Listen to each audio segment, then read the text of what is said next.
একটা আলু দিয়ে এভাবে বিকেলের স্ন্যাক্স বানিয়ে চা কফির সাথে খেয়ে দেখুন, দারুণ লাগবে। এখানে একটা সিদ্ধ করা আলু নিয়েছি। আলুটা প্রথমে আমি ম্যাশ করে নেব। আলুটা ম্যাশ করে নিয়েছি। এদিকে 1 কাপ ময়দা, স্বাদ মতো লবণ আর অল্প একটু জোয়ান দিয়ে দেবো। জোয়ানটা দিলে যাদের খাওয়ার তেলে ভাজা খেলে অম্বল হয় সেটা হবে না।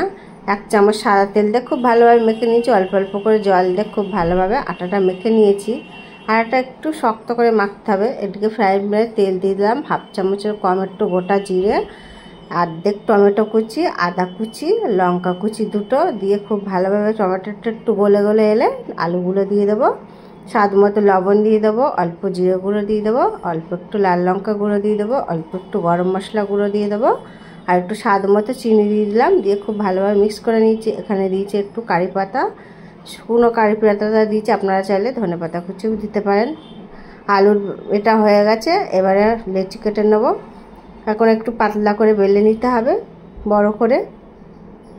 এবার আলুর মিশ্রণটা মাঝখানে দিয়ে খুব ভালোভাবে পাতলা করে চারপাশে লাগিয়ে নিয়েছি। এখন আমি ছুরি দিয়ে এগুলো কেটে নেব। আমি অ্যাঙ্গেল শেপ দিয়ে কেটে নিচ্ছি এইভাবে সরু সরু করে। আর একটা আলু দিয়ে অনেকগুলো স্ন্যাক্স হয়ে যায়। দেখুন এইভাবে আমি রোল রোল করে নিচ্ছি। একটা রেডি হয়ে গেল। বাকিগুলোও কিন্তু একইভাবে সবগুলো বানিয়ে নেব। সবগুলো রেডি হয়ে গেছে একইভাবে। দেখুন এবার একটা ফ্রাইং প্যানে তেল গরম করতে দিয়েছি। প্রথমে তেলটা হাই হিটে গরম করে নিতে হবে, নিয়ে এবারে মিডিয়ামে করে দিতে হবে। একটা মুচমুচে কালার করে ভেজে নিতে হবে। দেখুন একেবারে ভাজা হয়ে গেছে। রেসিপিটা কেমন লাগলে